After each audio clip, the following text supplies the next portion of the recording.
Assalamualaikum warahmatullahi wabarakatuh. Salam sejahtera, Hum Swastiastu, Namo Buddhaya, salam kebajikan. Perkenalkan, nama saya Andika Putranta Utama, dosen S1 Pendidikan Ekonomi STKIP PGRI Lumajang, Jawa Timur. Pada kesempatan hari ini, saya akan menjelaskan mata kuliah yang saya ampu adalah Sosiologi Ekonomi pada semester genap tahun ajaran 2024-2025 sebagai salah satu prasyarat pada sertifikasi dosen tahun 2025 berupa pernyataan diri dosen dalam bentuk kerja Tridharma Perguruan Tinggi atau disingkat dengan PDDUKT-PT. Mata kuliah sosiologi ini mentargetkan pengembangan memahami hubungan antara ekonomi dan masyarakat, menganalisis perilaku ekonomi, mengidentifikasi ketimpangan ekonomi, mengembangkan kebijakan ekonomi yang efektif, keterampilan dan pengetahuan mahasiswa. Konsep pembelajaran sosiologi ekonomi melalui merancang, menjalankan, mengontrol, dan mengevaluasi aktivitas strategis dalam pembelajaran ekonomi. Media pembelajaran berbasis digital dan desain pembelajaran perekonomian berbasis digital, yaitu dengan Google Apps dan MS Teams. Di situ juga ada aplikasi yang diterapkan agar siswa-siswi lebih memahami. Perkuliahan diawali dengan kontrak kuliah, pemaparan materi, diskusi serta presentasi penugasan berbasis proyek. Adapun penilaian dalam mata kuliah ini meliputi yang pertama penugasan 20%, partisipasi 20%, penilaian UTS 30%, dan penilaian UAS 30% atau ujian akhir semester. Pelaksanaan perkuliahan terdiri dari 16 kali pertemuan, yaitu yang 14 pertemuan efektif, 1 pertemuan ujian tengah semester, dan 1 pertemuan ujian akhir semester.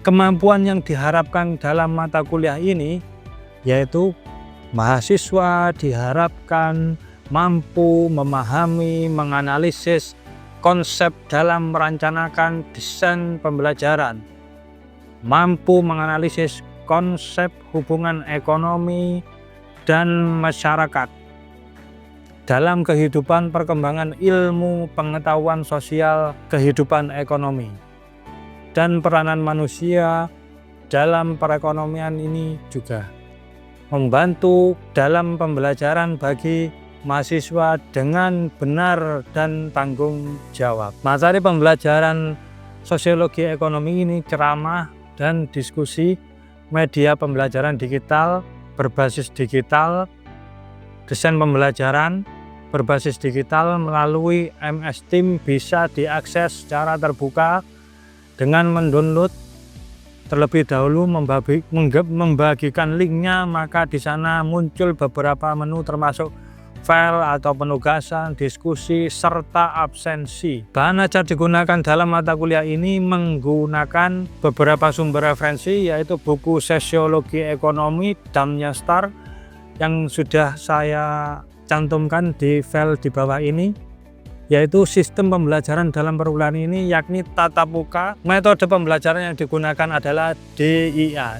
D-nya adalah delivery, penyampaian materi pembelajaran, I-nya adalah interaktif atau diskusi kelompok berbasis project, A-nya adalah assessment atau tugas dan kuis. Tahapan pembelajaran yang pertama yaitu pendahuluan, persepsi dan motivasi. Yang kedua, penyampaian materi. Yang ketiga, penugasan, yaitu meliputi tugas kelompok berbasis proyek, yaitu bisa dikumpulkan dengan DMS Team atau diumumkan secara fisik. Yang terakhir adalah penutup, menyimpulkan materi yang sudah dipelajari secara bersama, penyampaian materi yang akan dipelajari pada pertemuan selanjutnya. Berikut saya sampaikan video pembelajaran mata kuliah, yaitu pembelajaran sosiologi ekonomi dengan materi ke-6, yaitu materi tentang keterlekatan. Berikut videonya. Selamat siang, salam sejahtera mahasiswa, mahasiswi STKIP PGRI Lumajang. Kali ini saya akan mempresentasikan atau mempelajari pelajaran mata kuliah Sosiologi Ekonomi tentang konsep keterlekatan pada Sosiologi Ekonomi. Sebelum saya lanjutkan materinya, ada yang tahukah apakah itu konsep keterlekatan? Ya, mari silakan Mas. Pengertian keterlekatan adalah merupakan suatu tindakan ekonomi yang disituasikan secara sosial dan melekat pada jaringan sosial personal yang sedang berlangsung di antara para aktor atau pelaku yang tidak terbatas pada tindakan pelaku secara individual, tetapi menyangkut tindakan perilaku ekonomi yang lebih luas dalam jaringan hubungan sosial. Ya, yaitu pengertian keterlekatan intinya itu menyangkut sosial masyarakat dengan ekonomi. Saya jelaskan di sini ya. Ekonomi mestinya itu kalau di pelajaran sosiologi ekonomi menyangkut dengan agama, hukum, budaya, dan lingkungan sosial. Kenapa sih kok menyangkut ekonomi dengan budaya? Perlu kita ingat, agama yang besar mesti ada yang membebas namanya perusahaan, ya. Yang buat sarungnya, yang buat pecinya, yang membuat seragamnya, ya, dan sebagainya. Begitu juga budaya.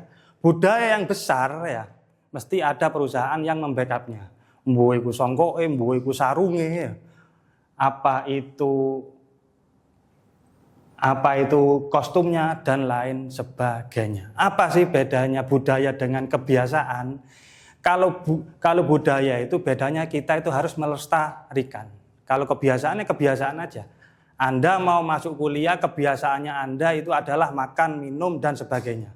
Tapi kalau jadi budaya ya, kalau Anda tidak makan, tidak minum waktu berangkat kuliah itu adalah itu adalah hal yang tabu bagi masyarakat.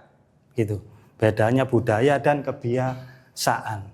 Hukumnya juga gitu, apa sih bedanya ekonomi dan hukum? Kita perlu ketahui bahwa hukum di Indonesia ini sangat kental yang namanya hukum adat dan lain sebagainya. Misal, kalau Anda di suatu daerah, Anda itu harus menekankan adat di suatu daerah itu. Misalkan Anda itu berada di mayoritas non-muslim, atau Kristen atau Katolik atau yang sebagainya, Anda harus menghormati sesama ajaran agamanya. Bukan berarti Anda ikut, tetapi Anda itu harus saling menghormati. Begitu juga dengan lingkungan sosial, kita harus memahami ekonomi, produksi, distribusinya masyarakat di daerah setempat. Misalkan, kalau Anda di daerah setempat itu biasanya itu anak-anak kota menggunakan knalpot brong, ya. Terkadang kan anak-anak pemuda di suatu daerah itu kan merasa tersinggung sehingga terjadi gesekan. Kadang-kadang cuma melihat gini, apa lihat-lihat kan gitu. Karena kita tidak memahami lingkungan sosial. Karena lingkungan sosial itu berhubungan dengan produksi, konsumsi, dan distribusi. Pelajaran sosiologi ini menyangkut ekonomi dan hubungannya dengan masyarakat. Terkadang kalau masyarakat ekonominya di bawah standar itu mudah tersinggung, ya. Makanya kita harus menerapkan lingkungan sosial ini diterapkan oleh produksi, konsumsi, dan distribusi. Keterlekatan ekonomi dalam masyarakat modern. Yang pertama, masyarakat praindustri. Tatanan ekonomi pada masyarakat praindustri melekat pada institusi-institusi sosial, politik, dan agama. Dan saya juga jelaskan tadi yang di slide sebelumnya, dan juga diatur oleh resiprositas dan retribusi, artinya mekanisme pasar tidak boleh mendominasi kehidupan ekonomi. Yang kedua, masyarakat modern, pasar yang menetapkan harga, dengan kata lain bahwa tindakan ekonomi tidak harus melekat pada masyarakat dan manusia berperilaku dalam suatu cara tertentu untuk mencapai perolehan keuntungan yang maksimum. Sebelum saya melanjutkan materi selanjutnya, adakah yang tahu apa itu resiprositas dan redistribusi? Oke, ada yang tahu resiprositas dan redistribusi dan lain sebagainya? Silakan. Oh ya. Mbak, coba sebutkan. Resiprositas ini menunjukkan pada gerakan di antara kelompok-kelompok simetris yang saling berhubungan atau hubungan timbal balik, misalnya kegiatan panen padi pada masyarakat desa. Ya. Yang kedua itu ada redistribusi. Ini merupakan gerakan apropriasi yang bergerak ke arah pusat, kemudian dari pusat didistribusikan kembali ke daerah. Misalnya itu pembayaran pajak yang dilakukan oleh masyarakat kepada pemerintah yang secara tidak langsung juga akan dirasakan hasilnya oleh masyarakat. Yang ketiga itu ada pertukaran. Pertukaran ini merupakan proses ekonomi yang berlangsung antara tangan-tangan di bawah sistem pasar. Mekanisme pasar diatur oleh pasar itu sendiri, misalnya permintaan dan penawaran. Ya, cukup. Oke, selanjutnya kita membahas tentang embeddedness atau embedded, disembedded itu adalah keterlekatan. Yang keterlekatan embedded adalah keterlekatan ekonominya itu besar, yang kedua adalah keterlekatan ekonominya kecil. Untuk memahami materi yang embed keterlekatan dan tidak, mohon dipahami video yang berikut ini. 2 kilo. Harganya Mbak Meme udah tahu semuanya. Gimana Kak? Yang wortelnya. Wortelnya Mbak Meme harga udah tahu semua.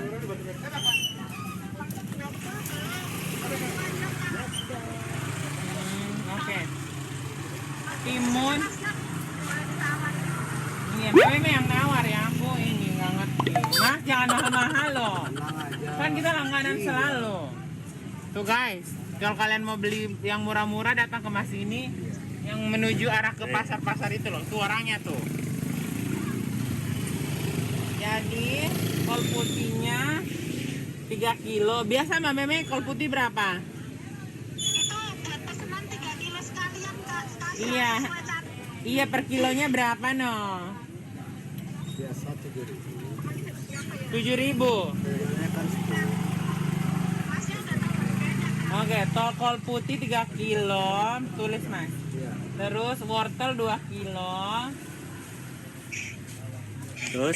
Terus timun 3 kilo. Enggak, bawang putih enggak kan Meme? Buat apa nih Bang belanja Bang? Buat apa? Buat orderan besok Besok Banyak. 1 ton. SB Kitchen. Mantap. Oh, lebaran iya Mbak Meme.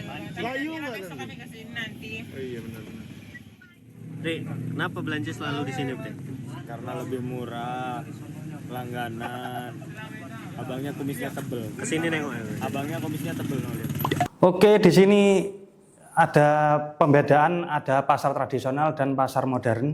Bedanya adalah yang di embedded tadi adalah perbedaan dari keterlekatan yang kecil dan besar tadi. Kalau yang pasar tradisional itu ada uang bukan segalanya ya. Price is everything. Karena apa kalau uang bukan segalanya di situ? Di situ ada tawar-menawar, ada hubungan sosial.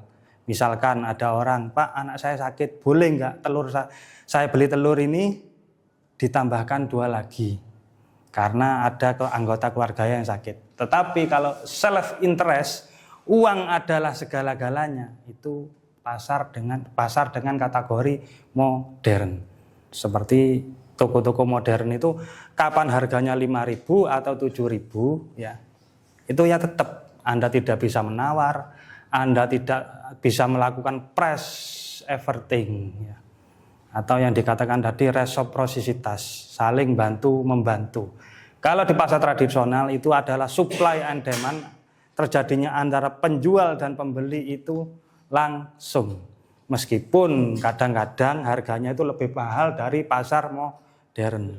Tetapi kita tekankan di sini adalah lingkungan sosialnya, bukan kapitalisnya. Ya. Mengapa pasar modern di Indonesia ini tetap ada? Karena lingkungan sosial itu harus diterapkan di masyarakat Indonesia. Kayaknya nggak cocok kalau masyarakat Indonesia diterapkan pasar modern semua. Ya. Misalkan ada tetangga yang kesulitan, itu kita bisa membantu. Ya. Oke, materi yang selanjutnya adalah pasar dalam teori embeddedness. Embeddedness, pasar adalah tempat saling menerima pihak lain yang tradisional tadi dan tempat untuk bisa diterima oleh pihak lain. Pasar mengedepankan self interest tindakan dilakukan seseorang untuk kepentingan atau keuntungan dirinya sendiri. Maksudnya pasar tradisional itu juga bisa ya mengedepankan self interest. Penjual kepinginnya untungnya gede, pembeli kepinginnya yang semurah-murahnya. Bisa terjadi juga di pasar tradisional ya. Tetapi kalau kita menerapkan lingkungan sosial, kita harus saling membantu dalam masyarakat agar terciptanya kesejahteraan ekonomi masyarakat, bukan kemakmuran. Bedanya kesejahteraan dan kemakmuran adalah kalau kesejahteraan untuk semua, kalau kemakmuran untuk individu atau personal diri sendiri. Saya akan makmur, itu kan untuk diri sendiri. Saya kalau terpilih, rakyat saya akan sejahtera, itu untuk orang lain dan diri sendiri. Oke, materi selanjutnya embeddedness over sosialis. Di sini dalam sosiologi ekonomi mengacu pada pemahaman bahwa tindakan ekonomi manusia tidak terlepas dari hubungan sosial yang mendasarinya dengan kata lain kegiatan ekonomi seperti produksi, distribusi harus menekankan norma sebagai acuan. Saya contohkan misalkan masyarakat muslim ya menjual petasan pada waktu Imlek, hari raya ya. Itu kan sangat menguntungkan labanya ya. Tetapi kalau orang muslim menekankan norma, mungkin ada yang sakit ya. Mungkin ada yang sakit jantung, mungkin ada yang sakit, mungkin ada anak kecil, mungkin ada orang yang lanjut usia. Kalau orang yang menekankan norma dan budaya, mesti dia itu menghindari itu. Kalau self interest, dia itu mengedepankan keuntungan, dia tidak mikir itu. Yang penting musimnya sekarang petasan, ya petasan. Musimnya sekarang sound yang keras, saya harus inovasi dengan sound yang keras. Tidak memikirkan lingkungan sosial, budaya, dan sebagainya. Kalau budaya kan sudah dilestarikan. Kalau kebiasaan itu mungkin Agustusan saja diadakan ya. Bukan melestarikan. Kalau budaya tujuannya melestarikan untuk kebaikan. Kalau kebiasaan tujuannya untuk hobi dan kesenangan.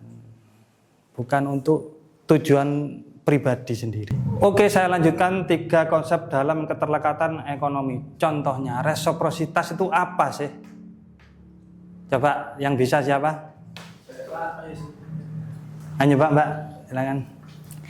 Resiprositas menunjuk pada gerakan di antara kelompok-kelompok simetris yang saling berhubungan, hubungan timbal balik sebagai misal kegiatan panen padi pada masyarakat desa. Ya, ini kan tadi mengulang pertanyaan yang tadi sebetulnya ya. Oke, jadi resiprositas di sini bukan hanya membantu memanen padi saja ya, tetapi juga yang lainnya. Ketika tetangga sakit, ketika tetangga punya hajat dan lain sebagainya. Sebentar lagi saya akan memberikan pertanyaan, nanti dijawab, dikumpulkan di MS Team, nanti jawabannya apa bisa dilihat di sana. Untuk selanjutnya, kesimpulan dari materi ini, bentuk dari keterlekatan adalah terjadi hubungan interpersonal antara penjual dan pembeli yang melibatkan beberapa aspek sosial, agama, dan politik tentunya. Yang kedua, meminimalkan asimetris, tidak simetris, selengkap informasi. Yang ketiga, terkadang hubungan relasional dibutuhkan untuk memastikan kekuatan informasi. Yang keempat, memahami membandingkan cara makan seseorang di rumah dan di tempat umum. Maksudnya yang keempat ini, di lingkungan sosial ini cara memahaminya adalah bandingkan cara tingkah laku seseorang atau teman Anda di rumah dan di tempat umum. Itu kita cara menghormati orang lain. Kita harus dibedakan. Kalau di rumah kita bebas, kalau di tempat umum kita harus jaga diri agar tidak melukai perasaan orang lain. Oke. Yang selanjutnya, keterlekatan struktural.